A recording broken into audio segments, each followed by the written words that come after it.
Hello friends, তোমরা সবাই কেমন আছো? আজ সন্ধ্যায় ভাবলাম কিছু মজার রেসিপি নিয়ে চলে আসি। সন্ধ্যাতে ঘরে কিছু না থাকায় তো কি বানাবো ভেবে পাচ্ছিলাম না। তাই ভাবলাম আজকে একটু ঘরের জিনিস দিয়ে কিছু বানিয়ে ফেলি। তো ঘরে কিচ্ছু ছিল না, শুধু ভাত ছিল। তাই ভাত দিয়েই আজকে একটা রেসিপি তোমাদের কাছে শেয়ার করলাম। প্রথমে আমি তেল দিয়ে দুটো ডিম অল্প করে ভেজে নিলাম। তারপরে ডিমগুলো তুলে রাখার পর অল্প সামান্য পরিমাণ কড়াইয়ে তেল দিয়ে শুকনো মরিচ দিয়ে তেজপাতা দিয়ে গোটা জিরা দিয়ে সেগুলোকে একটু ভালো করে ভেজে নিলাম। তারপর আমি এতে দেব কাঁচা লঙ্কা। তারপর এটাকে ভালো করে ভেজে নেব। তারপর দেব রসুন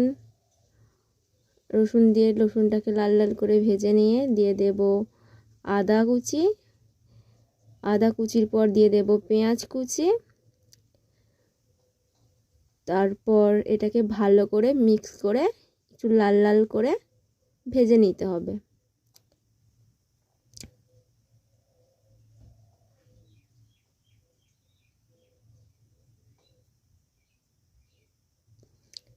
এটা ভাজা হয়ে গেলে দিয়ে দেব আগের থেকে সেদ্ধ করে রাখা আলু কুচি। তো আলুটা আগের থেকে সেদ্ধ করে রাখলে এটা ভালো হবে একটু। তারপর এর মধ্যে মিক্স করব হলুদ গুঁড়া, জিরে গুঁড়া, লঙ্কা গুঁড়া। তারপর এটাকে ভালো করে মিশিয়ে নেব। তারপর এটা যখন একটু লাল লাল করে ভাজা হয়ে আসবে, এর মধ্যে দিয়ে দেব স্বাদ মতো লবণ দিয়ে এটাকে ভালো করে মিক্স করে নেব।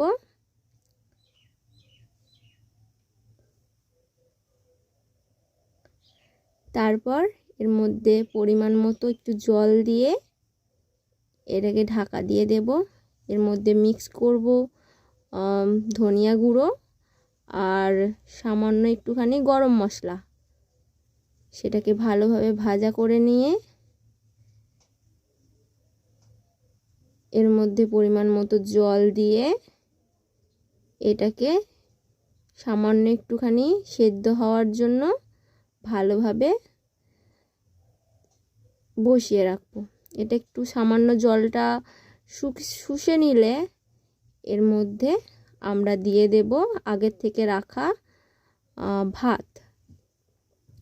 তো ভাতটা ভালো করে এই মশলার সাথে ভালো করে মিশিয়ে নেব এবং ভালো করে ভাজা করে নেব, যাতে এটা আমাদের খেতে আরও বেশি সুন্দর লাগে। তো ভাতটা ভেজে নেওয়ার পর এর মধ্যে দিয়ে দেবো স্বাদ মতো অল্প লবণ, তারপর একটু সরিষার তেল। তো এটা দিয়ে আবার একটু ভালোভাবে লাল লাল করে ভেজে নেব।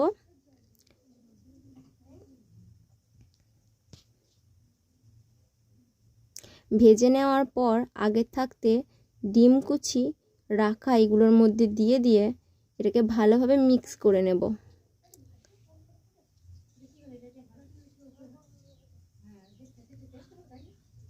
এটা ভালোভাবে মিক্স করে নেওয়ার পর এর মধ্যে দিয়ে দেব অল্প